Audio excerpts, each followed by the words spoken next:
Hey, what is up, everybody? This is Stephen Breach coming to you here today on a little bit of a casual drive home from work on a Sunday. The one thing that I was really going to talk about more than anything else today was the WWE Hall of Fame. I think it's already been announced. I think that they said they're going to be filming it after an episode of SmackDown.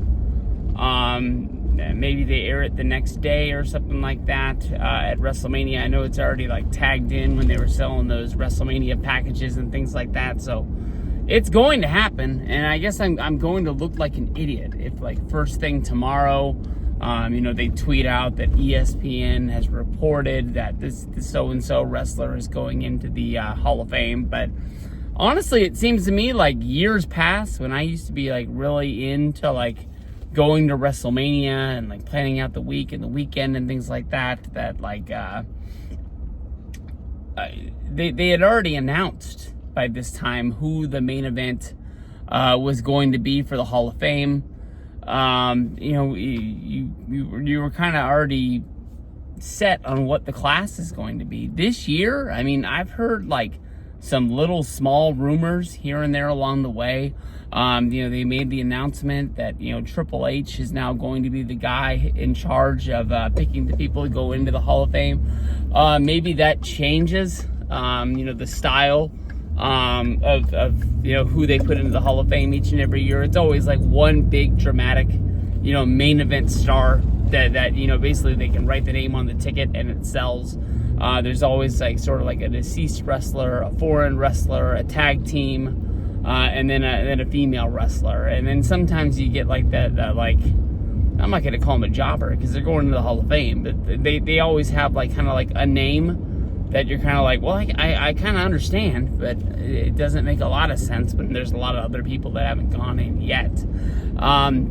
You go back to WrestleMania 36, it was announced that Batista and the NWO were going to headline the Hall of Fame class. They were both announced on the same day at the same time, that the tickets were going to go on sale. That's kind of what they were using to get you to buy those tickets.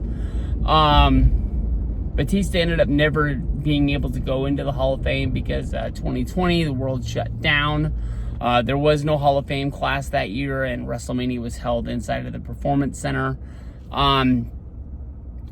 Then, the next year they kind of do the makeup year, where I thought they were just going to announce the people from 2020, but they ended up announcing more main eventers for 2021, making the class really, really big, but still having the classes kind of separated by years. Like, this is the 2020 class, the 2021 class. Batista did not make the trip to the Thunderdome. I don't know if he was out making a movie, if he was out, kind of like doing publicity for the movie. But Batista is a guy that honestly really, really needs to go in. Of the names of wrestlers that are not in the Hall of Fame, from my kind of lifespan of watching wrestling, I think Batista is one of the biggest stars. Whose career at WrestleMania 35 ended when he wrestled Triple H. He said that was his last match. He has no plans of coming back for another comeback, this, that, or the other. He wanted to thank the wrestling fans for, giving him the career that he had. Wrestling definitely did push him into movies. I finally saw that Cabin in the Woods movie. And although I'll, purposely tell you, I don't think I really understood everything that happened. It was pretty good. You kind of gotta make up your own ending at the end, but it was what it was. I thought it was good, and I was on the edge of the couch, kind of like trying to figure out what the hell was going on the whole time. Sometimes that's a good movie to you. Sometimes you're just lost to the point of like you don't know what the hell's going on. I honestly think. A wrestler that I don't think is a main event guy, but was a main eventer for WCW as well as WWF, and he had a cup of coffee in ECW. Was Sid Justice, Sid Vicious. I'll tell you this much, man. When Sid Vicious was doing his thing in WCW, back in the early 90s, is I think when I first got him. I didn't understand about the whole, stabbing, the fight with Arn Anderson overseas. I just, as good as that guy was in the limited amount that I saw him in WCW, the fact that he came to WWF and he debuted as Sid Justice, and then of course he did the special guest referee thing with the Ultimate Warrior Hulk Hogan against Sergeant Slaughter in the match made in hell. And then he would go on to turn on Hogan, and he would main event WrestleMania 8, which the match is what it is, but he still main evented at WrestleMania. Of course it would fall apart there, and then he was kind of doing the dance, going back and forth between WWF and WCW. He had the big match against he had the big match at the Royal Rumble against Shawn Michaels. He won the championship in the dog days of WCW a few times. I think they'd really just liked having big, tall guys as their champion. And he was a name, but the fact that Psycho Sid was winning title belts in 99, 2000, it really didn't make any sense to me. But I kept watching, so I mean, it is what it is. But every single time he kind of was in the title picture, I would always kind of roll my eyes at that point. Of course, when he broke his foot, broke his ankle, broke his leg, whatever it was, at the end of WCW, we never really saw him make a comeback. He never went back and made it right with Vince. I'll tell you, at that point, I was kind of done with him. But I think if they would have put him maybe in a hardcore role, or some sort of a tag team faction, I think honestly there would have been a place for him. But of course they had so many new guys with basically all of WCW's roster coming available to him, so I'm not really 100% sure. But there's always the stories about him wanting to play softball, this, that, and the other. But I think that Sid really needs to go in there. I thought there's a lot of tag teams. Demolition probably not going to get in there because of the fact that they're on that lawsuit thing. But then again, with no Vince McMahon and no sort of bad blood in the water, that could be all gone. And just, it is what it is. I don't think that lawsuit ever came of anything. I'm sure WWE spent a lot of money to fight that lawsuit, but definitely I don't think no money exchanged hands either way. Demolition, you can say that they were wannabe Road Warriors, that they couldn't get the Road Warriors, that's why they made Demolition. And then as soon as they were able to sign them and bring them in as the Legion of Doom, the Legion of Doom pretty much made the Demolition go away. Because they didn't need them anymore. I don't know. I never saw the Road Warriors as a kid growing up. I saw Demolition, so that's why they are my number one tag team in there. I know that some people like the Dudleys, some people like the Road Warriors, some people maybe like Edge and Christian or the Hardy Brothers, but those guys are either all in or not available at this current time because of AEW. I think Demolition would be an awesome team to go in there. If you want a really big name that did a lot for them with the Cruiserweight division, Chavo Guerrero would be one hell of a name to go in there. I don't think he's tied to anything because I think he's mostly doing things with acting now. I think he took care of stunts during the Iron Claw. I know that he worked on the women's wrestling. What was that? Glow, the show on Netflix. And I remember he even helped with gosh darn it. I was actually trying to find a copy of that on DVD because I was never able to watch the whole darn thing. But it took place in the Temple. They ended up getting Rey Mysterio.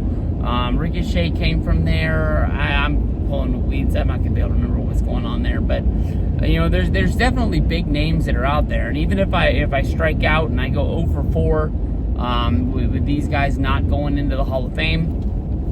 I pretty much any class that's going to go in there. I have watched the Hall of Fame from home a few times. I think if I would have went to Wrestlemania, unless it just happened when nothing else was going on, I kind of got used to skipping. We walked out of the Hall of Fame at WrestleMania 31 to go to the High Spots WrestleCon wrestling show, which seemed like it was a lot more fun. We ended up going to that at 32, but I don't know. I sort of lost the appeal for going to Hall of Fame, but it is kind of a fun watch once it's edited and it's not as long. I remember that one night when Goldberg was giving his speech. I want to say like WrestleMania 34-ish. I think that's right. And all the wrestlers were just like walking out in like the sea of seats down below. Was kind of like, oh, wow. And I understand that those guys, have had a long week of doing things, and a lot of them have, early wake-ups to do interviews and this, that, and the other.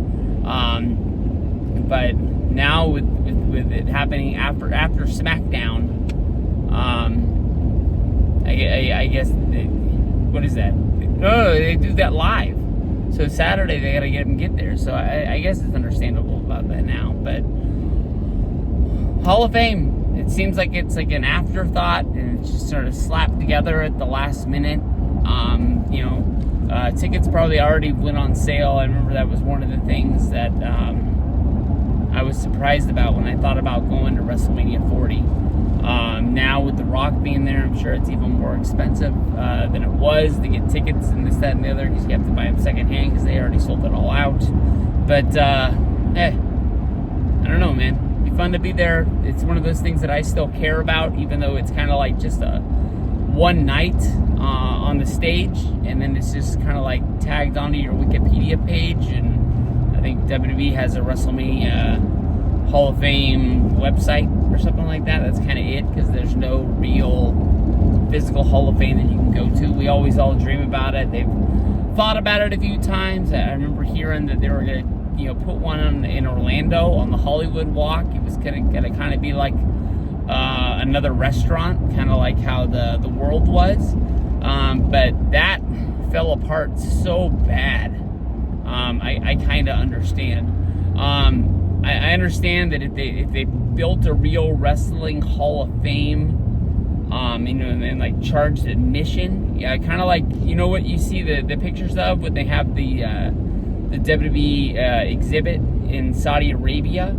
If they had one of those like full time somewhere, you probably would get some people coming in at first for the grand opening. Maybe if they found a way to have appearances / signings from people that are on the roster that aren't doing anything, or maybe legends. Maybe if they just had like one a day or at a certain time, maybe that would boost people coming through there. But I mean, even if it was in a city like Chicago or like Dallas, what are they going to do when wrestling's not in town? How are they going to get people there to go there on an average Wednesday? I think people go there, once if they're local. How long before they go again? I can understand people coming to the city like on vacation or coming through town. You hit it, but I don't know. I just don't think that there would be a large attendance enough to support having it. I don't know. It's not like baseball, with the one they have in New York. It's not like football, the one that they have in Canton. Toronto has the Hockey Hall of Fame. I'm not sure where the Basketball Hall of Fame is. I don't know. But it is what it is. Let me know what you guys think. What are you guys thinking about the Hall of Fame? I used to make videos where I kind of like gave a whole list of people. But I think, Batista deserves it. Psycho Sid is one of the guys that's high on my list. Demolition. You probably have to look through that lawsuit, because I'm sure there's more than Demolition on there that people want in the Hall of Fame that hasn't been named yet. And Chavo Guerrero is another great name that deserves to be there. So let me know what you guys think. Peace out.